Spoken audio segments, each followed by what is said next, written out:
Dreams do come true, and with much respect and deep appreciation, I'm delighted to introduce to you two of horse racing's most celebrated owners, Jerry and Ann Moss. Welcome.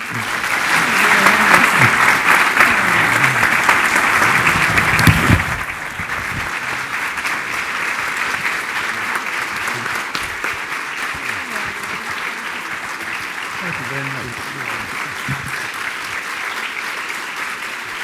You guys go over there.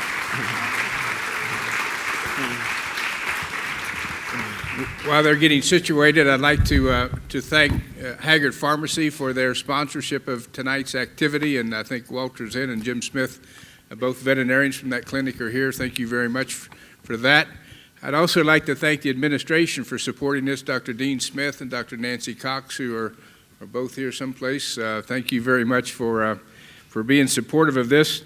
So my only job left, I'm not going to give a big introduction for the Mosses because I think knowing Dan Liedman like I know, he'll get it out of them as to everything we need to know about the Mosses will come out. And if he doesn't bring it out, then you may have a chance to ask a question. But Dan's our moderator tonight. He's been the moderator for each one of these. He's a UK grad. He's a handicapper, a writer, an editor, past editor of the Blood Horse, columnist for the Racing Forum, and just does a fantastic job. I'd also like to acknowledge Dan Rosenberg, who's sitting right here, who is a great ambassador. He helps us set up these distinguished lecture series. He's on the committee that's involved in that.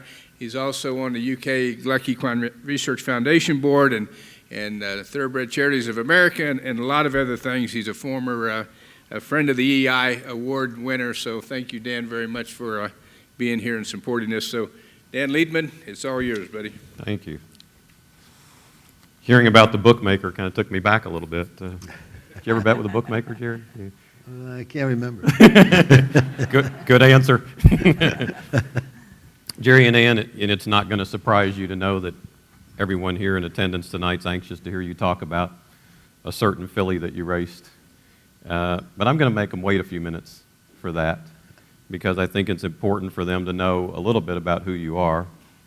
And it's also really important for them to know you didn't just jump into racing and all of a sudden have Zenyatta. Your first stakes winner was 30 years ago, so you've been in the game a while. So could you each just take a few minutes and talk about where you're from, your family, your upbringing, just so they have a little bit of that knowledge? Sure. Ann, you want to go first? Well, I'm from Salt Lake City, Utah, and I had never been anywhere but 40 miles around there until I was 19, and then I moved away, and my family all lives there still, and my grandfather had some quarter horses he raced a little bit, but I haven't ridden any race horses. But Jerry and I met 1980. Yeah, it was. None of you were born. And he said, come and, let's have some fun together. And we have. And it's been really, really great. Where did you meet? Actually, we were lined up by two mutual friends. One knew me, one knew him. And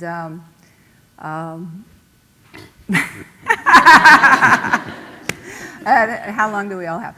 Anyway, no, she said I did a pilot for TV, and I was modeling in New York, and I was doing a Christmas catalog in LA, and she said, come to the wrap party, and I'll sit you next to the nicest man in LA.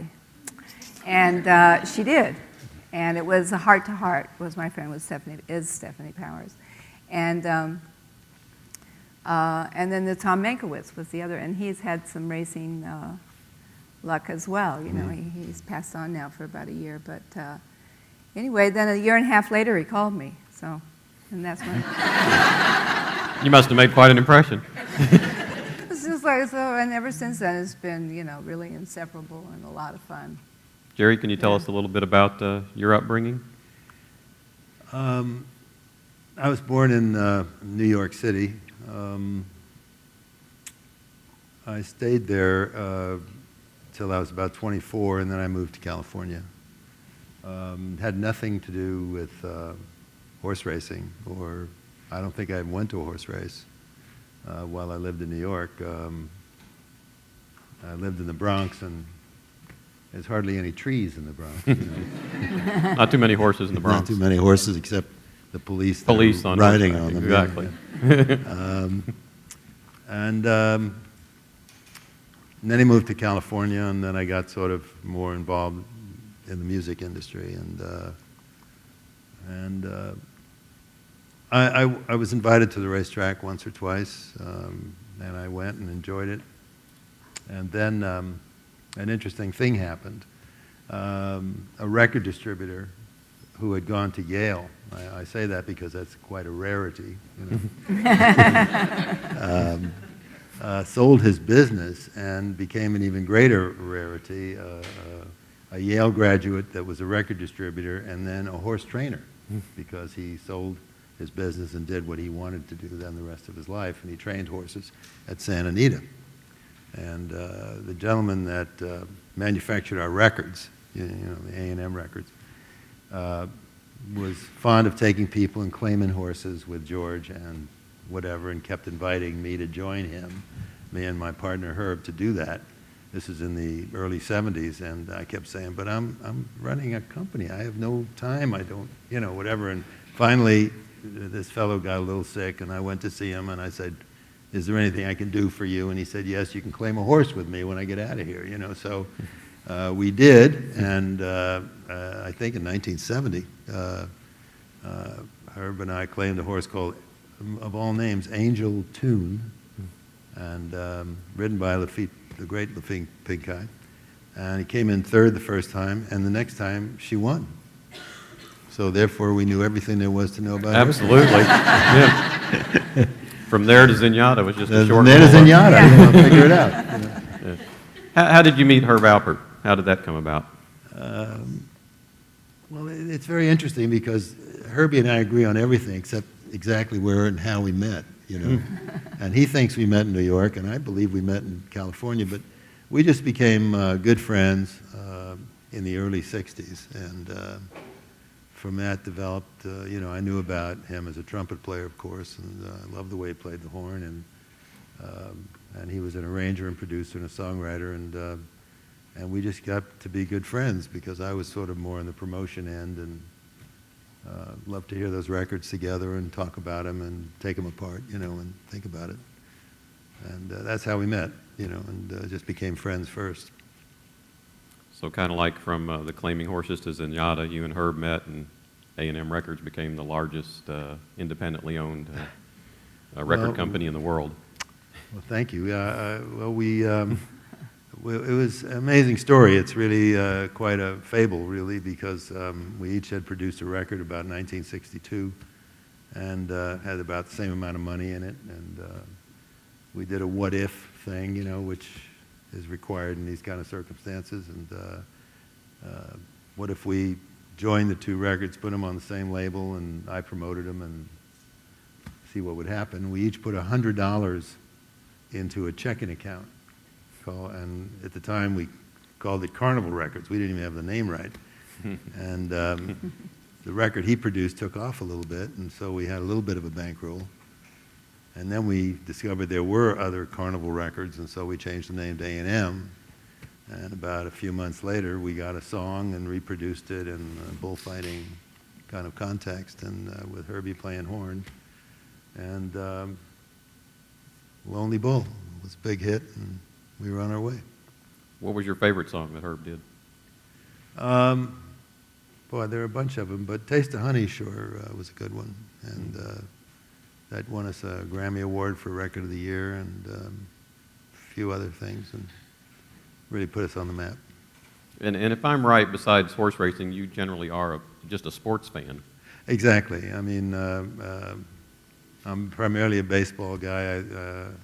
I was a hockey fan for a while. I mean, football, basketball. But so being from the Bronx. Primarily, being from the Bronx. Don't have to guess which team. But, yeah.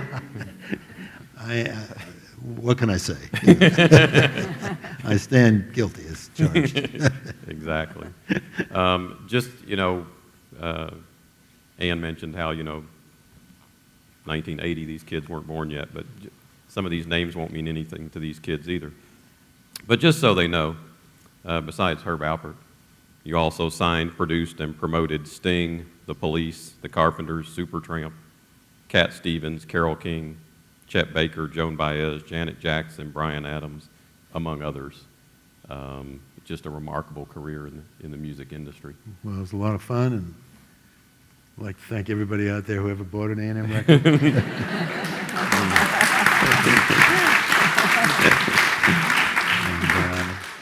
It's provided me and this gorgeous woman I'm happy to live with a nice life, so thank you very much. I wonder if you could talk just for a second about, you talked about Nat Durrup and having to press records. Now, of course, music is downloaded. I mean, where we've come in the music industry. Could you talk just a minute about that?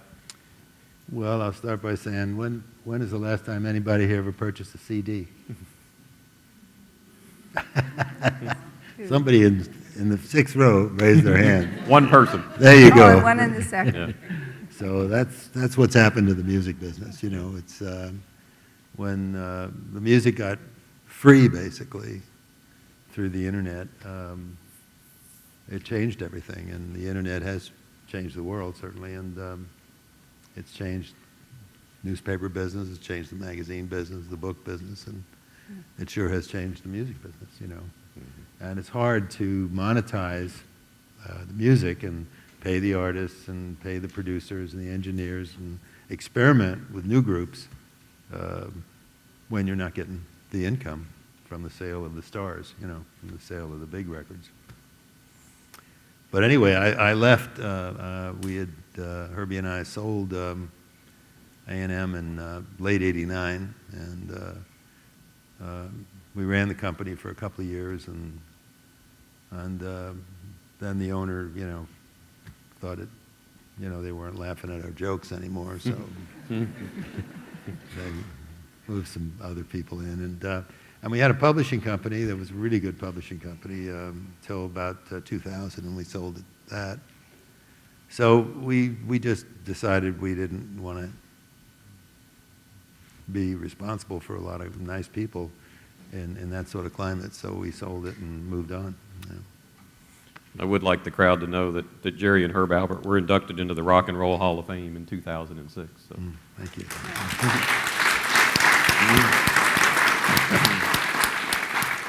Well, two of the horses that these youngsters do know about, Sting figured into the names. Have you named horses for other artists or albums or records? Or? Well, you can answer that, do you? Zazu, was... Yeah, Zazu was a friend of mine who was also a model, Rosie Vela, and she did an album she could sing really well, and so Jerry did an album on her, and that's where Zazu came from. And I remember we named a person after him, and all of a sudden we hear he's like going crazy because he heard it was going to be in a claiming race. So he was trying to raise enough money to buy the horse himself. So took it very seriously. Yeah, you only take it personally when it does really well, So we try not to tell people until that time comes. Okay. Jerry, I read an interview where you said that you've always dreamed big. Can you talk about that as a philosophy for these students here? I think growing up was very important to understand your circumstances, but be on the lookout for signposts. Certain ideas that come from people you would maybe not expect them from. Pay attention to them.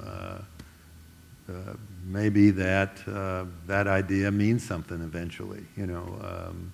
Maybe you meet a person along the way that you have some liking for, and maybe that person can give you some advice or some path to follow that'll get you to your dream. It's hard work today, and I don't say envy the world that the economic world you're going to enter when you graduate from this beautiful place. You're going to have to work hard. You're going to have to really dream big and follow your dreams. And another thing that you should consider, because a lot of people graduate from college and say, where am I going to get a job, and what that might be. But sometimes you should think about working for yourself, you know. Sometimes there's a product you really like that you like to be associated with. Sometimes you may invent something. Sometimes you may write something, you know, but there's nothing like working for yourself, you know. Then you're working 24 hours a day and you're feeling great about it, you know, because it's going to benefit you, you know, and the people you work with and your associates. So that's what I mean about dreaming big, you know, pay attention, basically, because it's out there, you know, and this is America, and you can dream big in this country. As strange as you think everything is going, there's still the possibility of dreaming big and being successful at it. Great advice. Anne, as an artist, a model, obviously you were a big dreamer yourself. Oh, yes. Can Still am. I find that as my dreams get realized that I have to keep making new dream lists, because I think that what you think about and what your desires are is what you attract. So opportunities come and other ideas, or it's like where you hang out in your head and your heart. That's what you're going to manifest, I think. So I think it's very important to have dreams. Very good. Jerry, I also read where, you know, one of the most famous things ever said in racing was Charlie Whittingham, when he said the most dangerous thing in racing is an owner with a condition book. Yeah. And I read where you said you agree 100% with that. Yeah. Can you talk about that?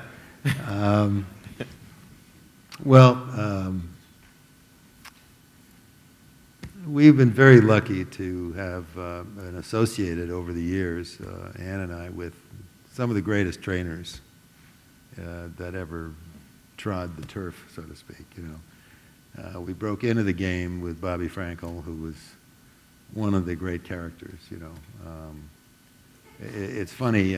Chris McCarron is sitting out there, amazing jockey, and we rode a bunch of horses for us, and we were so successful. He's a great friend. And he said, "I'll tell you something Bobby told me when he put me on a horse." He said, "Don't screw it up." So that was his advice for me tonight. Anyway, Bobby was amazing, and he got us into the game. He was a great friend, and we had a lot of fun with Bobby Franklin. Won some big races, huge races. And then, of course, everybody else noticed, and he got a lot of great clients. I mean, big clients, and sheiks and princes called, and, you know, of course, you know, Bobby dreamed of training great horses, and they got him the great horses to train, and he went on to be a 5-time Eclipse Award winner as a trainer, and into the Racing Hall of Fame. Another New Yorker who started with claiming horses. Yeah, Yes, exactly. there you go. That's what we had that in common. So after Bobby, and you know, he sort of moved on, and we moved on, and we were able to get to Charlie, you know, and Charlie Whittingham was just about the toughest and sweetest guy, and I'll never forget once, you know, trying to, you know, act like an owner, you know, and I'd say, "My horse worked today, Charlie?" You know, he'd say, "Yeah, it worked." This is about Ruhlman, you know, when we had Ruhlman, and I say, "Well, how did it work?" He says, "Oh, it was fine. It was good." I said, "Did you work him in company?" You know, I use the phrase, "in company," you know. He says, "Why? You think I want to make my other horses feel bad?" Anyway, there's bromides like that from Charlie, you know.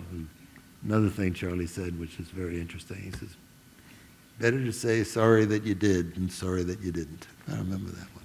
Mm-hmm. When we talk about entering a horse or doing stuff. He was a great man, and learned a lot from Charlie. And then I think we went on to run McAnally and Brian Mayberry, and had experiences with the 2-year-olds that Brian helped train for us. And Brian was a trainer of when we won the Kentucky Oaks in Sardula.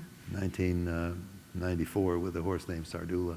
And that was a fabulous race. And our first time in Kentucky at the big race at the Kentucky Derby, and that was just exciting. And 3 of our good friends were running in the Derby that year. Burt Bacharach had a horse, Barry Gordy, great master of Motown Records, had a horse, and Cubby Broccoli, who's the producer of all the James Bond movies. And I was certainly rooting for all of them, and because it was going to be a great weekend. And unfortunately, they didn't win. But it was a fantastic weekend. And I knew I wanted to keep coming back to this place and be in some more great races from here. Well, in the more than 130 years that they've been running the Oaks and the Derby, there's only been 12 people to win both races. And right here are two of those people.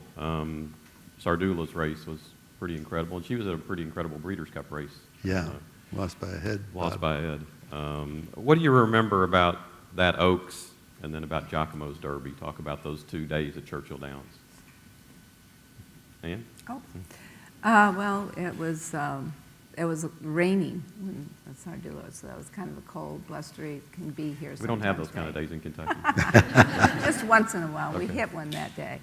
But it was, and then we didn't get the opportunity to come back again until '05, because we sort of don't go unless, you bring in someone to the, and that was just, that was so much fun to, because we were 50 to 1, there was a everyone was being interviewed, and one guy came by and he said, well, I've interviewed everybody else, so I guess I should interview you as well.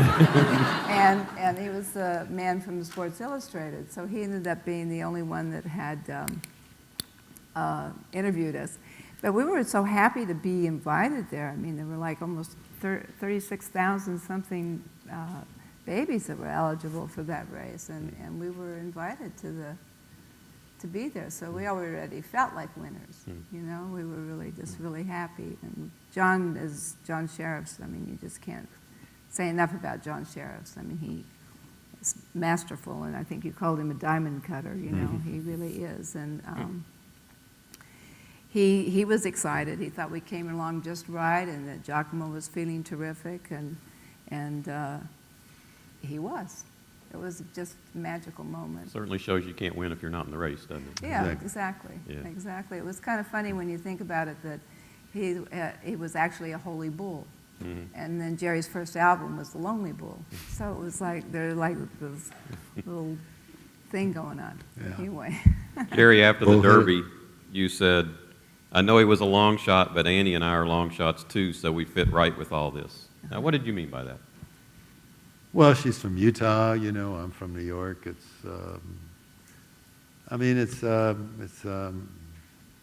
dreams come true, that's all I can say. We're both,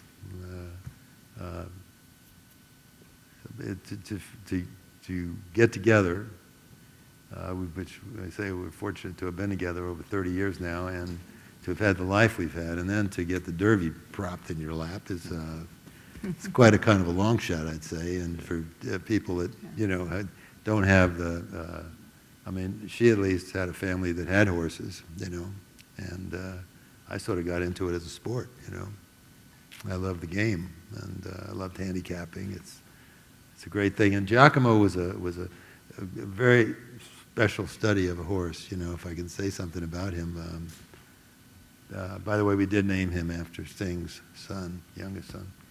And he was from the mare, Set Them Free, which was a Sting song. So there's a correlation there, But he ran 4 times as a 2-year-old and came in second in the Hollywood Futurity. Only won 1 race as a 2-year-old, but he won it by a great distance to ground. So we realized if we really if the horse held together, and I mean that physically, we could maybe have a Derby horse here, a horse that finishes second as a 2-year-old in a race as important as a Futurity. And he didn't win any races as a 3-year-old. He kept coming in second and third, and even the Santa Anita Derby he got 4th. But he earned enough money for us to consider going to the Derby, to be, as Ann said, invited. And we kept saying to John, how's he coming along? How's he working? And he says, he's doing great. I said, well, then let's just go, And we had just the greatest time before the race, Everybody was so hospitable, and the tradition of it all, and just to just hang around the whole thing was just fantastic. And Did you do the walkover? oh yeah, Because that's pretty special. That's Yeah. incredible, Yes, we incredible. And the crowd was fun, and everybody was great, and we won, you know. It was Yeah, just, I had walkover shoes, you know, and I thought, well, put on my nice ones, you know. I stayed in my walkover shoes. I mean, this magic moment that you just, you forget to change your shoes.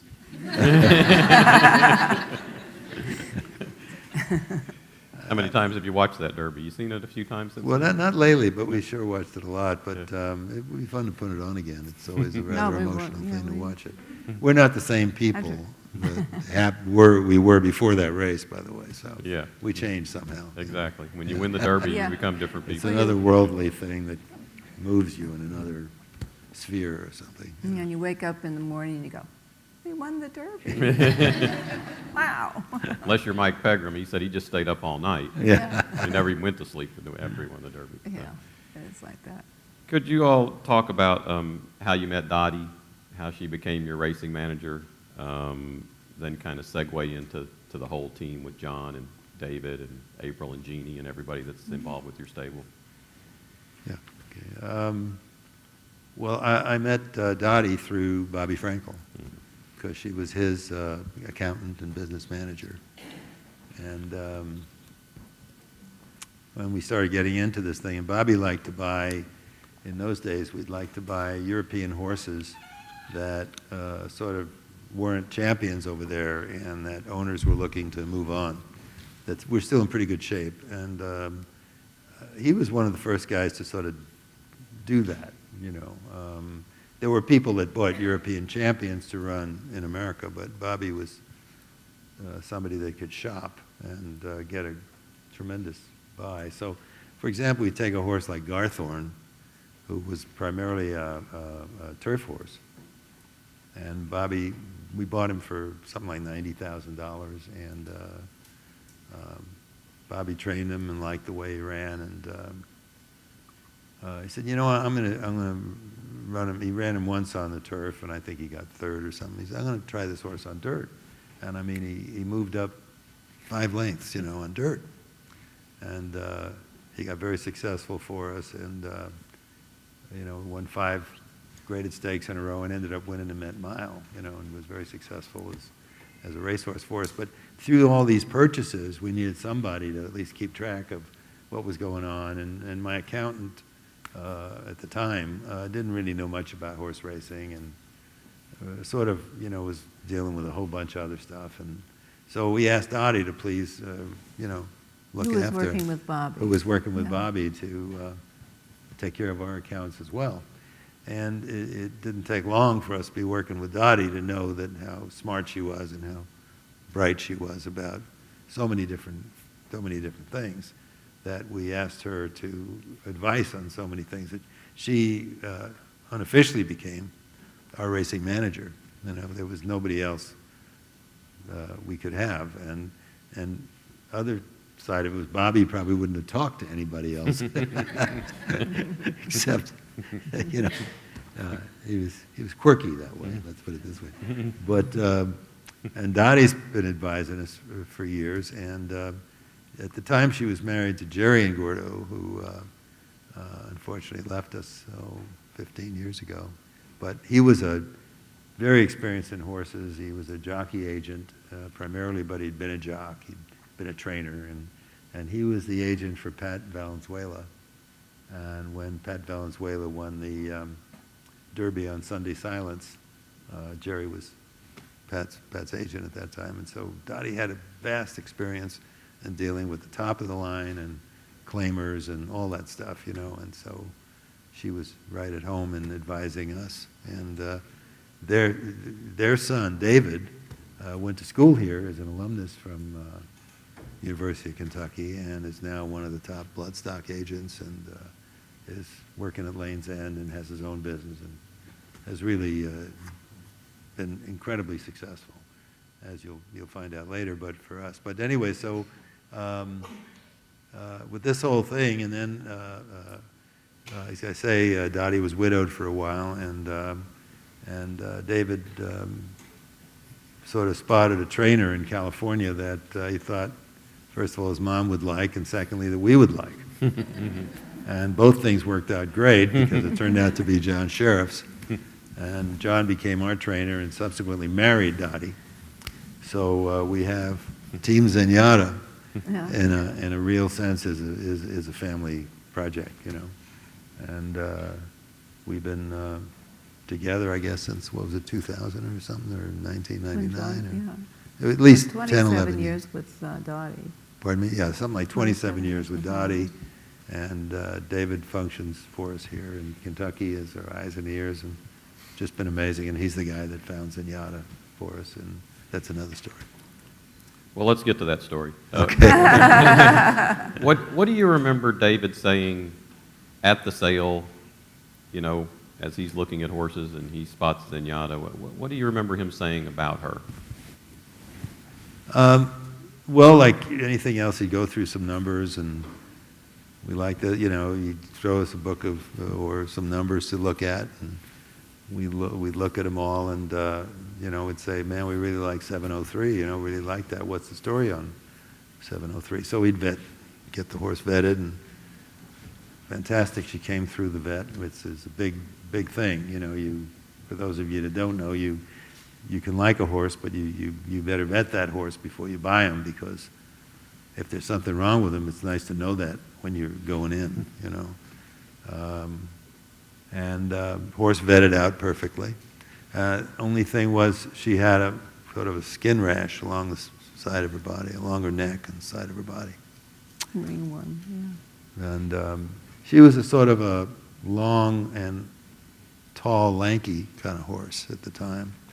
And I remember that John had great success with big fillies, like Manastique. I don't know if you ever heard of a horse named Manastique, but she was quite a big horse in California for Marshall Nafee. And I thought, wow, this could be a horse that, you know.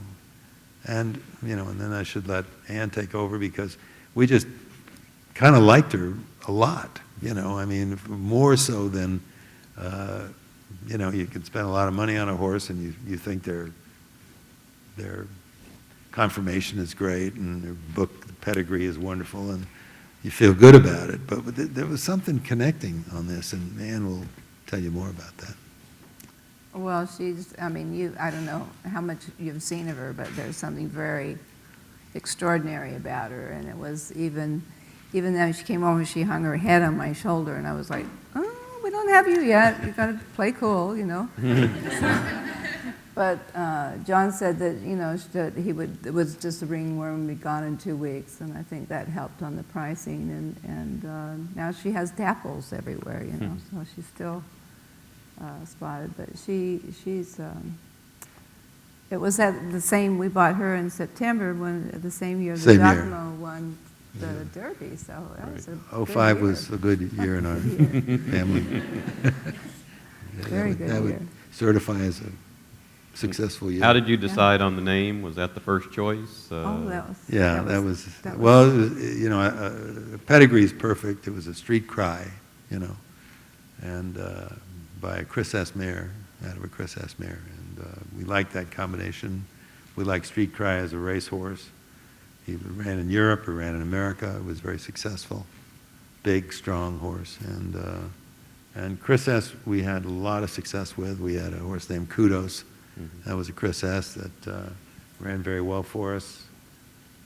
We had some other horse or two that was a Chris S. and the connection was incredible. And, you know, when we decided we really wanted the horse, and John liked her and everybody liked her, and okay, well, how much is it going to cost, David, you know? And, well, something like this, you know, it's because her kid sister was starting to make a little noise in California on the racetrack. Her kid sister was named Balance. And when she went through the ring and stopped at 60,000, you know, we couldn't sort of believe it, you know.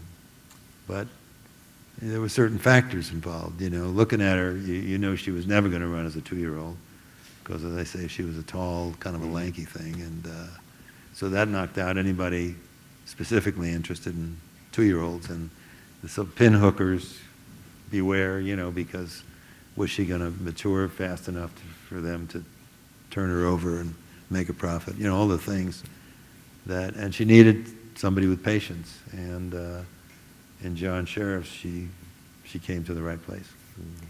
It was Jeannie Mayberry called, and she said, either you've got one really good horses and a bunch of really bad horses, but this filly is taking one stride for everyone else's 2 and 3. So she said she really needs a good name. And so actually you named her as, and we had a Mandata too. We did a Zenyatta and then we did a Mandata. And Mandata Didn't pan out. didn't ever race, yeah. So anyway, it was the right part of it. So. And Jeannie Mayberry, just to carry on so everyone will know, you usually starts our horses after we get them here. We ship them to Ocala for training from like October through to March, April of the following year. So that story was probably when Zenyatta was being trained at Jeannie Mayberry's farm. Right. And that's how that well worked out. And when she got to John, obviously he saw what you were talking about at the sale, that she's going to need some time. She's Right. not going to be a 2-year-old because she didn't start till very late in her 3-year-old year, right? Exactly. Yeah, He kept her in the Thanksgiving Day. barn for a year and a half before he stepped on a racetrack. When did the two of you sit like this at home one night and look at each other and say, we've really got something special here? What race did that just click that, wow, this is quite a filly? Well, I think I wasn't quite, I don't know if we were quite prepared for her first race, you know. It was Thanksgiving. Yeah. We had family in town, and hey, you want to go to a horse race? Sure, you know. And everybody piled in. We're starting a horse that John likes a lot, and let's see what happens. She went off at 5-1 that day, and started as usual from the back of the pack, and and nothing was going on for a while. And then all of a sudden, she just picked up some steam and just blew past everybody, as in her customary, what would be her, signature move. And I think we at that point, because of what John told us, and we sort of knew we had something pretty special there. I think the race caller said something special, or future superstar, or and then she ran. That was only 6.5 furlongs, so the true test was she going to get around 2 turns? Was she going to make it for a mile and 16th? And that was her second race against winners, and that was a pretty tough race because a couple of trainers I know had horses running that day. They for sure weren't going to get beat, and she just waxed them again, and You never saw 5-1 again either. no, No. never saw 5-1 again ever. We all know that having a good horse is one thing, but training and managing a good horse is quite another thing. And John just understood her completely. Can you talk a little bit about, you mentioned how close you are to Dottie and John and how good a trainer he is, but just the management of her. Well, Please. I think that she would never be who she is, without John, because he has extraordinary patience and love, so much love for the horses. I mean, he gets up every morning at 4 o'clock, and he rarely leaves the barn till like 3:30 in the afternoon, because he's just there for and when he sees a horse that's not happy, because he likes to all see them having fun and enjoying. He'll sit and study, then he'll stand in front of that stall until he figures out something that's going to work for that horse. And he has that kind of diligence and that kind of love. And it works, and he really, she would not ever have been who she is without that kind of patience and detailing and love.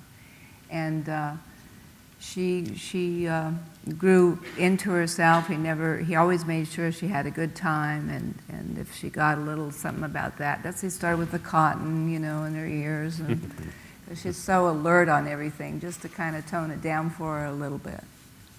So he really did, and then he opened her up to the public, It's a long, long day when you're there, and then you've got people coming and lining up for pictures with her, and he made her accessible to people, and that was really very wonderful thing he did for a lot of people, and she'd just stand there and put her ears forward and turn her head, and for every person. Well, you mentioned as a yearling when she laid her head on your shoulder, and really in my lifetime, the only other one I can think of with that much charisma and bow the head and paw at the ground, pose for the cameras was Secretariat.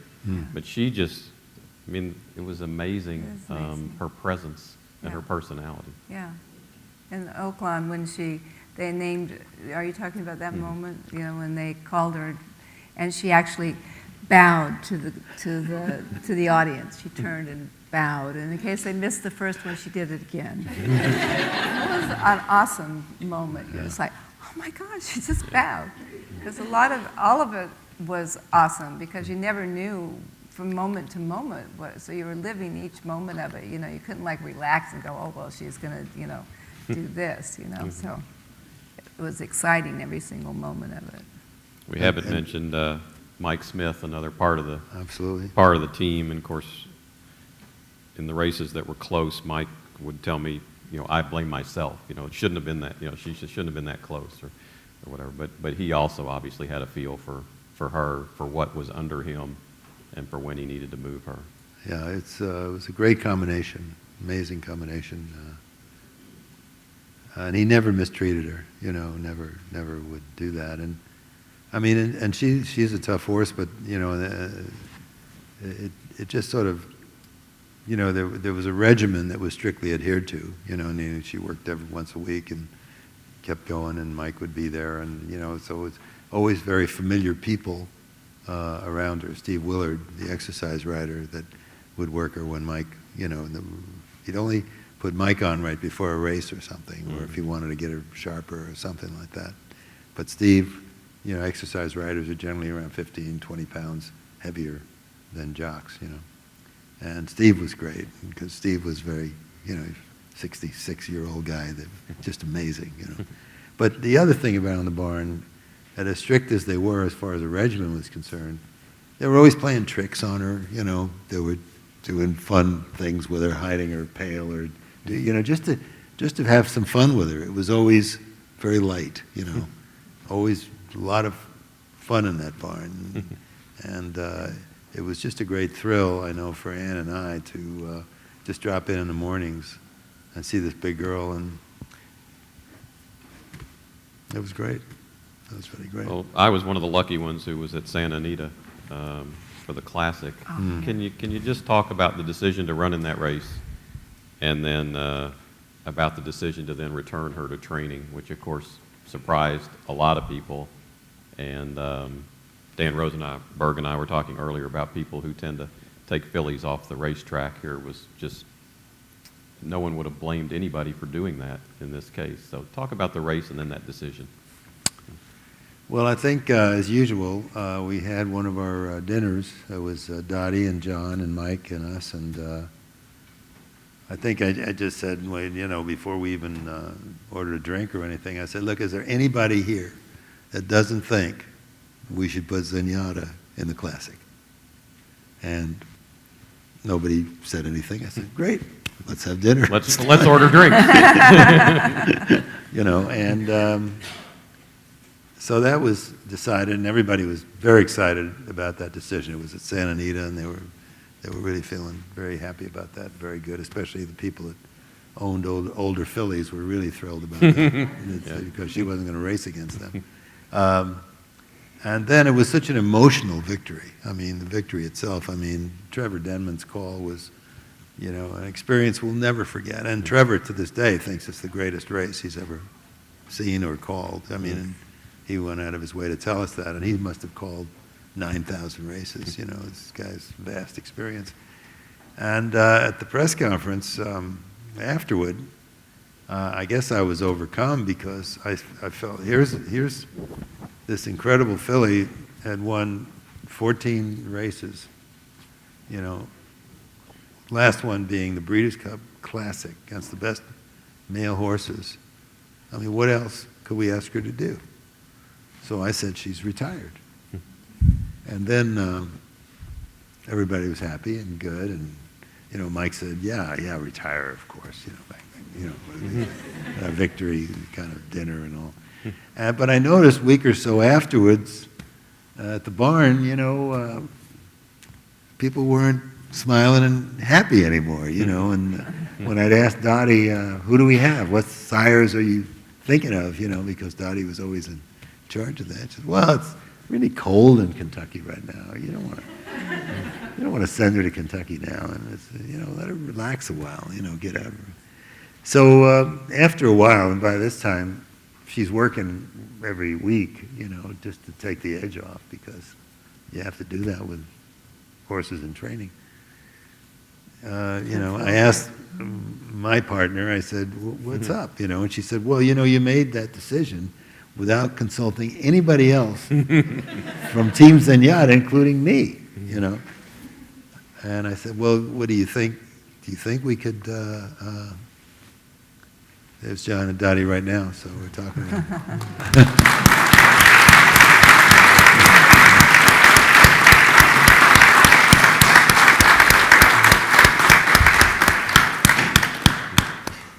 So at the time, I'll finish the story, because I went to see John and I said, do you think you'd like to train her and run her for another year? And he says, yeah, I think she could do that. So the weekend before the Eclipse Awards, I said, well, who should we tell first, that we've unretired her, So we figured out we'll take a real nice guy, and that was Brad Free of the Racing Forum. And we said, Brad, you got a minute? We want to tell you something. And, okay, what's up? Kind of blasé about it. And I said, we're going to unretire Zenyatta. And he said, could you just stay right here for maybe 15 minutes? You don't get too many scoops like that, I know. And so what happened then is he put in his story, he asked me not to tell anybody for about a half an hour, and then we were at the racetrack that day, and half hour later, Trevor announced it over the loudspeaker, and there we were. We were on for another year. And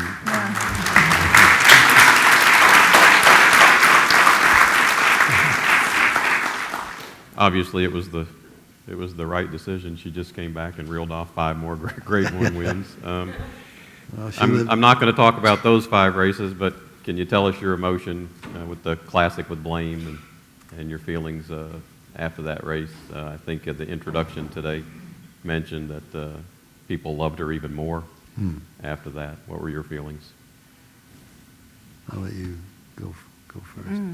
Well, you mentioned that you were there the year before at Santa Anita when she did win, and there was such a burst of joy that went through the whole area, and people said they were hugging and kissing people they didn't even know.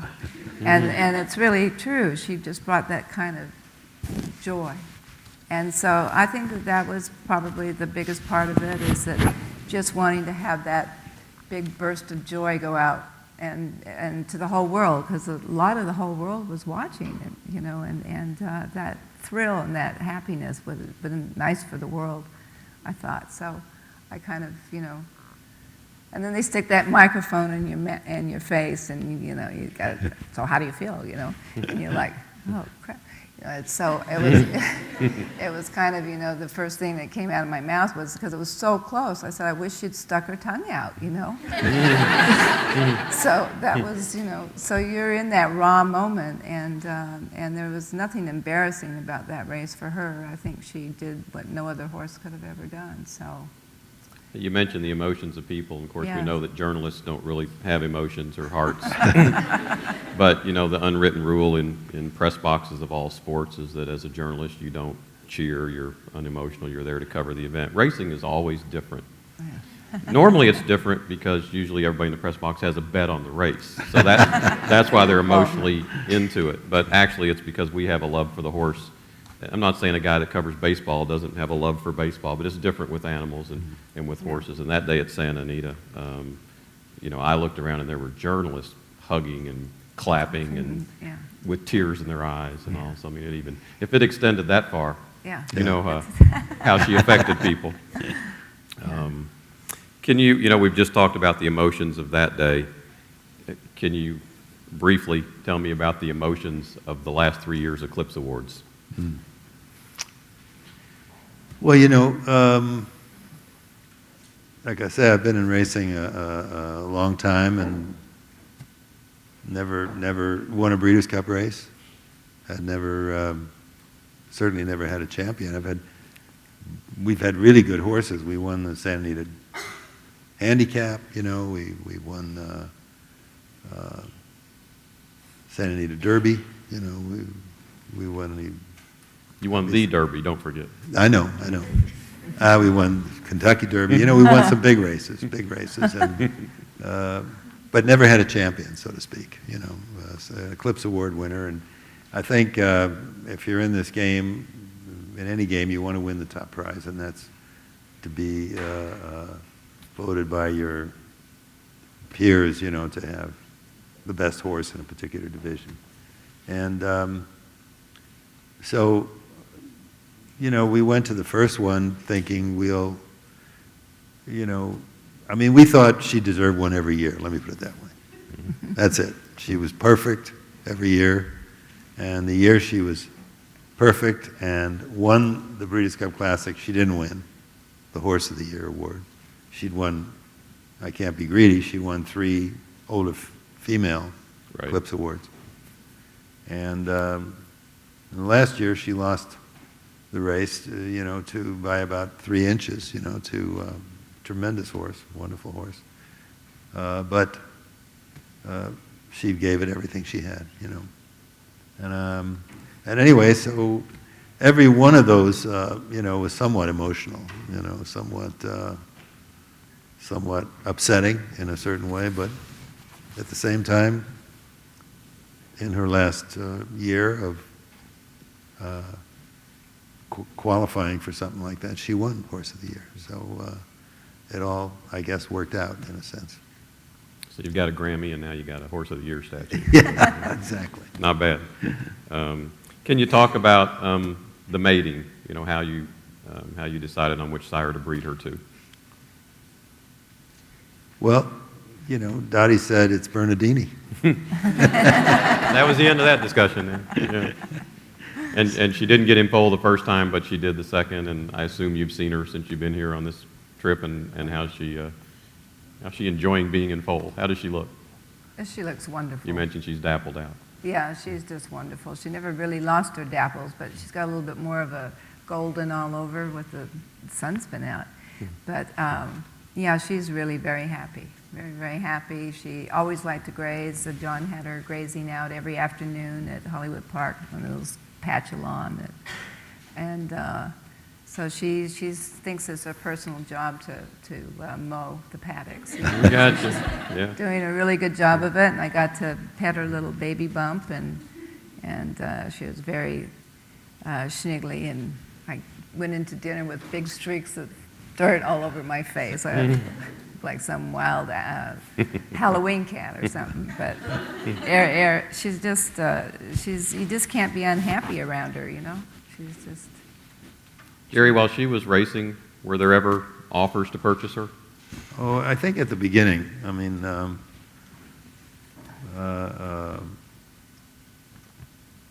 before she'd won her first Eclipse Award, I think after her 3rd or 4th race, we got one of those gigantic offers, you know, and I guess we just didn't want to do it, you know. We by this time we were in love with her, and as I said, we never won a championship, and we thought, well, this is the one, you know, and so we kept her, and you know, didn't eat meat for a week or 2, you know, I don't know, but. You know, it was a nice offer, and you're in the business to, you know, it's a business where you have to sell something. We're always told that you have to sell something, but we just couldn't sell her. And I would it would seem impossible to ever own another one as good as her, but I assume you're going to keep trying. Oh, probably our babies, don't you think? Sure. We We look forward to that. Yeah. We have high hopes that she will have a foal that will be exceptional. I want to ask you each just one other thing, and then we're going to open it up to questions because I'm sure they have quite a few. And are not Zenyatta subjects. Jerry, the California Horse Racing Board, something you're very involved with. I know we could sit here and talk for hours about issues, but can you just give us a synopsis on California's dealing with some really big issues in racing, what you see as maybe the most important couple of issues, and how things are going in your opinion? Wow. How much time do we have? Yeah. You got 2 minutes. I've been on the board for it's 8 years, so this will probably be my last year. A lot of things have taken place. I can say it's always been a well-intentioned board. I've agreed with it sometimes, and sometimes I haven't. Some of the votes, the way they go, and in a very important vote, when there were supposed to be 7 members, but when there were only 5 members, the board voted to create a mandate to change all the racetracks to synthetic surfaces. I didn't agree with that at the time, and I abstained, although there was a torrent in the room for this change from the representative of the trainers, representative of the TOC, representative of the Jockey Guild. This was after one season at Turfway Park here, and the Polytrack was successful in allowing, you're all familiar with synthetics as opposed to dirt tracks and all this kind of thing. And anyway, I was against it. I thought there should have been more data collected, more study, and I was unsuccessful because the 4 other members voted for it. And converted, took $40 million. We had different tracks in the state, and before long, Santa Anita converted, and Hollywood Park, and Del Mar. And it's been a long haul, but I think we've pretty much now, most of the time, come back. Santa Anita just reinstituted dirt, I'm happy to report. Frank Stronach took upon himself to do that, and I applaud his efforts because I'm a bit of a traditionalist in this game, and I think there are dirt horses and there are turf horses, and I think if a dirt track is properly maintained, it's the best surface, So anyway, that's one thing, and then there were a lot of other issues, and there's medication issues. And there's another issue, as you know, coming up because some people want to ban race day Lasix and things like that, and I'm afraid I'm not on that issue either. I'm thinking that we should do whatever we can to ban illegal drugs and try to seek out every way possible to penalize trainers that utilize illegal drugs by testing and inspecting and other things. But let's not play with the legal drugs. We don't need to do anything with legal drugs that do help the horse. So, it's sort of like, if you want to correlate it, it's sort of like baseball players needing Advil and the occasional cortisone shot, and I think we have to be nice to the horses, and if they need that LASIK shot to... I didn't have dolls growing up, I had animals. And so I've just always had a passion for animals, and I got involved with dolphins. I was in Hawaii, and I met some dolphins there that I actually got to be in the water with. And so I heard from that there was a horrible slaughter going on with them, with the tuna, that they, at some reason on the Pacific coast, the tuna would gather underneath the dolphins.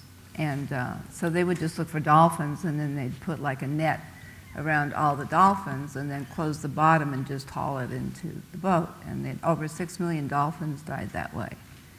So it was really a bad situation. And so I Jerry gave me the A&M sound stage, and we did an awareness showing a video that had been taken on the situation.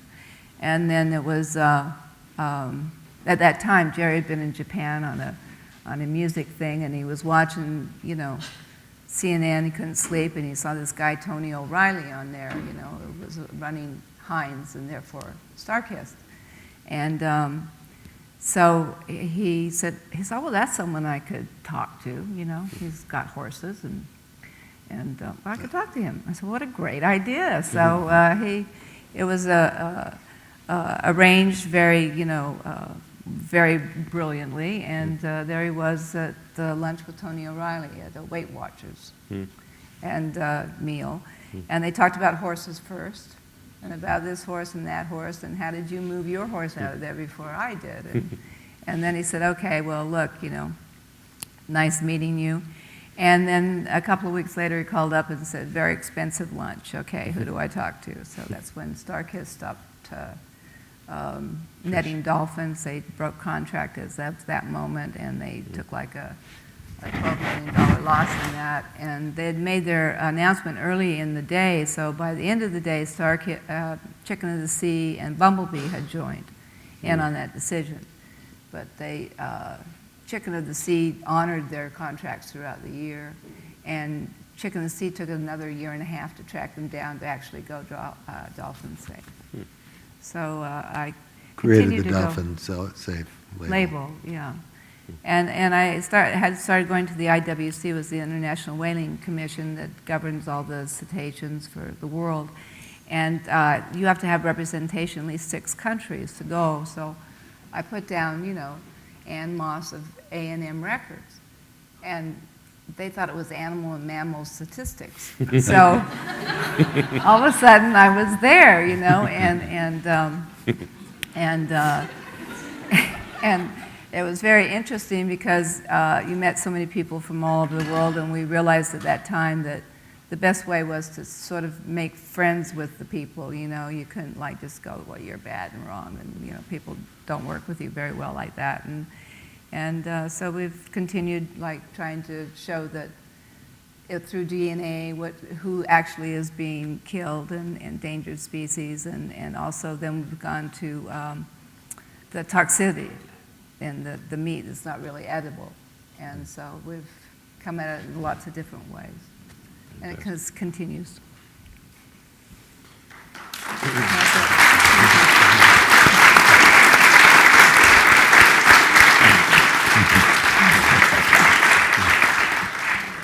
Do we have questions for the Mosses? We'll start right in front, and then we'll be right up there. Would you have continued racing her if she won the Classic, or was your plan to retire her all along? No, she, well, the first one she won, she was still dancing around the barn. She was having a really good time. She wasn't even tired, you know, so that was an easy decision. And then she was 6, you know, and going into, it just didn't seem right to, but actually John had her in her very best shape ever for that race, you know. So she wasn't tired after that race, and she wasn't tired the next day. She just went out and met fans and took pictures, and, you know, she didn't feel bad about it. She just carried on, you know. But I think it was going to be her last, I think. Yeah, because it was a lot to ask for another one. Yeah. She had been in training for 4 years, you know. Yeah. There's some up.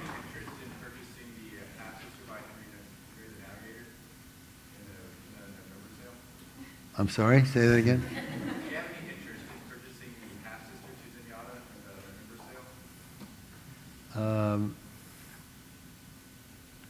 November sale? You mean Henry the Navigator? The half-sister by... Must be a foal that's in the November sale. Not until Dottie looks at her. That's right. Or David, or both. I'm sure we looked at it in some form and I guess didn't want to go forward. It's in this coming November. November Oh, sale. it comes in a November Yeah. sale. But We'll- David's we'll- probably watched I'm sure it. we'll have a look, you know. Yeah. Yeah. Yes. My question deals a little bit more with the momentum that Zenyatta created for the race industry and for the fans. And the fans pretty much created this momentum.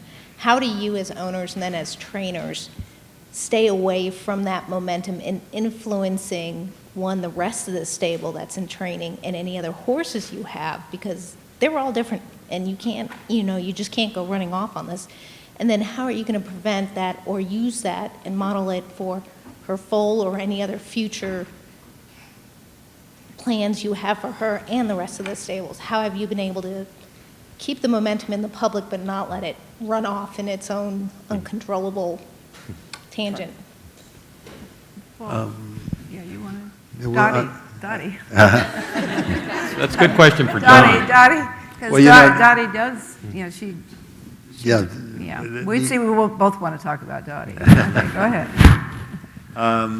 Well, there's only one Zenyatta, as far as that's concerned. So as far as the momentum she's created is something that is very important because she's brought a lot of new people into horse racing. And that's very important. And I did think I said that at one Eclipse Awards dinner, that as an industry we should try to keep those people, even though there's not a Zenyatta racing anymore. Because the sport needs new blood, needs new things, and I'm delighted. I think Ann and I are here tonight because so many of you are going to have future careers in horse racing, and we're delighted to speak to you and talk to you because you are the future. And hopefully between you and the fans that Zenyatta has created, there's a new group of people that will be interested in promoting our game, because it definitely needs that kind of support. But as far as Zenyatta is concerned and her momentum, we've got a website, zenyatta.com, and there's a Facebook page of over 90,000 people that keep asking every day something about Zenyatta. They're interested continuously in knowing what she's doing and how the foal is going. And Dottie writes a diary every day as Zenyatta. And it's not only Alter ego.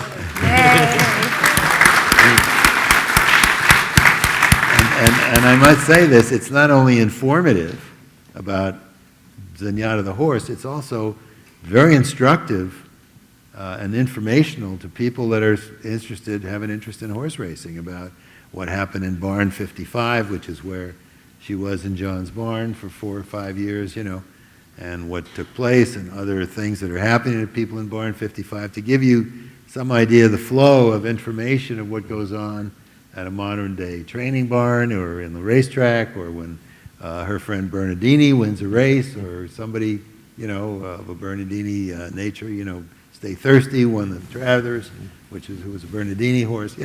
All this kind of information is in that diary. So that's another way of keeping, I think, what you refer to as momentum going. Jerry, part of her question too is about, other horses. How many other stakes winners did you race during the years Zenyatta was winning stakes? Well, Dottie, how Dottie. many? Well, we had a very good 3-year-old colt at that time called Tiago. And Tiago won the Santa Anita Derby and won the Swaps and was clearly the best 3-year-old in the West Coast. Finished 7th in the Kentucky Derby and 3rd in the Belmont. And Zenyatta hadn't run yet, and John said to Dottie supposedly, well, they think that's the best 3-year-old they have in their barn.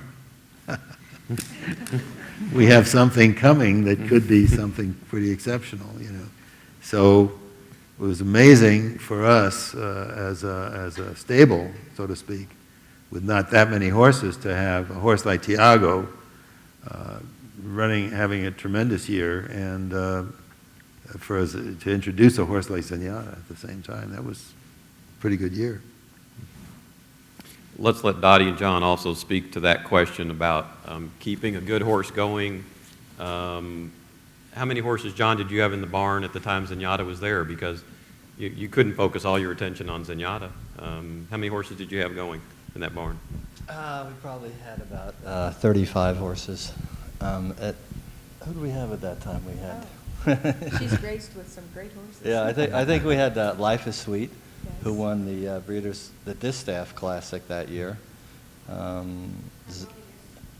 Yeah, Harmonious, yeah. But then Zardano won the race down in Louisiana, defeating Rachel Alexander in a comeback race. So, it was a quite active stable at that time. during that time as well. Yeah, Medeo. But anyway, they always find time. Everything is, as far as a racing stable is concerned, the main thing is that you have a routine for each horse. That horse follows that routine on a daily basis. And then within that routine, you have time to tweak little things. So that's the big thing. Was she overall pretty easy to train, Zenyatta? Zenyatta? Zenyatta was a horse that continued to grow. She was amazing. All I can say is that her talent, and that she never stopped growing. She never stopped growing physically. She never stopped growing emotionally. And she was the big engine. Mm-hmm. I remember seeing her in the barn at Churchill Downs, and it wasn't good for those colts that were in that barn when she was being walked by, because boy, she's a presence. She's imposing, and they all took notice of Zenyatta. Other questions, either for Dottie, John, Ann, or Jerry? Right here. One of the issues right now facing not only the thoroughbred industry, but the horse industry in general, is the issue of slaughter. Technically, right now, according to USDA statistics, 70% of the horses that are sent to slaughter are either thoroughbreds or quarter horses. So what are your thoughts on that? You being, an animal supporter, in essence, what are your thoughts there? Because, of course, that meat, especially from those thoroughbreds, they're coming off the track, is toxic. It's filled with bute and other chemicals and substances that are banned by the FDA and the European Union for use in animals for consumption for humans. So what are your thoughts on slaughter of horses in this country? And because right now it's also an issue with the appropriations bill as to whether to refund the inspection of horse meat right now. Well, I don't, of course, agree with that. I don't like slaughtering. Even if I eat turkey, I like to think that it comes in that little package with a saran wrap on it. But it's not a pretty thing. I don't feel good about it at all. When I was in Paris and they have horse meat as a regular kind of shop you go to, was just, I couldn't do that. So there are a lot of horrific things people do to animals in a lot of areas, and I'm just hoping that the sensitivities and awarenesses can get out there, like that more people understand really what's going on. I think it's education. I don't think people would put up with that if they knew. I think also, for some reason, horse meat is banned from America, I believe. Is that? Right, you can't. Well, they can't sell horse meat, but different states. I think it's become a state issue, and I believe California has passed a bill against slaughtering of horses. I don't know if Kentucky has passed a bill. There's only 3 states that has. It's California, Texas, and Illinois. Right. It's not banned in any other state. Senate Bill 1176 is in committee right now, the Commerce Committee, which would effectively ban slaughter in the United States as well as the transport for slaughter to other countries. Right. But currently right now, the only thing that is in place is the defunding of the inspection of horse meat by the USDA, which thereby renders it, in essence, null and void because you can't inspect it, you can't sell it. Right. Right. Well, I know a person that's working very hard for in this regard, and that's Madeline, who was Madeline Paulson. Now she's married to Pickens, Madeline Pickens, and she's worked very tirelessly on that issue, as I'm sure some other people as well have. You sound like you've been working very hard at that. As far as the lack of inspections, we're with this whole economic problem we're facing as a country, and the cutbacks in different federal programs, this is a major concern, you know, because so many different programs are affected by the economy, and you know, there may be people that don't feel it's that important to have these inspections, and therefore don't vote the funds needed to carry it out. But I think every state and every, you know, federal congressman has to know that this is an abhorrent practice, and we can't have it continue. There are a lot more owners now who are agreeing to, you know, I sell a horse at auction. You ever want to get rid of that horse, I'll take it back from you. A lot of tracks now have stalls where if you can't take care of a horse, you can turn that, and it's happening every day. But it certainly takes involvement from a lot more people, and you have to be willing as an owner to do that, and certainly if you're in the game as an owner, you should. I just had that happen with one that I own who developed EPM, and so he's at the farm and he's turned out, and he'll just stay there, and I'll take care of him. So. And most people are doing, I mean, you know, I think within the industry, you know, you're finding most people would rather retire a horse than do that. I mean, and the industry's been quick to notice people that misuse horses. You know, there was that big expose that the New York Times started about that, you know. I think it's other horses, maybe not race horses so much, but other kinds of breeds that somehow get caught up in that, what you're talking about. Got a question right here and then up there. I work at the Kingdom Library, and today I was doing some research and determined that it was actually this day in history, in 2005, that you bought the library. So my question is, how many coincidences that you are here today, and did you buy anything else? Yeah. I don't think we bought anything else. I was saying I've been enrolled as my usual customary position as the underbidder, you know, and have been an underbidder on a few things, but hopefully we'll get lucky in the near future and get some. What's meant to be ours is going to be ours, and you know. As Quincy Jones says, there's a bus leaving every 10 minutes, you know, and so That's right. you And know, then our turn will come. The most important thing at the auction are underbidders, so you're doing a good role. We have to have underbidders. Yes. Yes. Did you guys ever think about taking her to the Dubai World Cup? And if so, why not? Traveling is you know, as much as we like to go to races all over the world and all over in different places and watch our horses run, Zenyatta presented certain problems because of how big she was. You know, she's at least 1,200 pounds, and being on a plane for that long a period of time, we just didn't think it was fair to do that to her. So we refused to fly. We were invited to take her to Ascot as well, and that was another long trip. So we're always very careful. John has always been very careful in shipping horses because they go through a lot when you ship a horse. And the other thing was, traditionally, horses that have raced in Dubai don't come back from there, you know, full of marbles. You know, they're not dancing and jumping around. That trip does take a lot out of them. And the racetrack over there changed. It's not a dirt racetrack anymore. It's I think it's tappeta. So that had some, I think, some implication for us as well.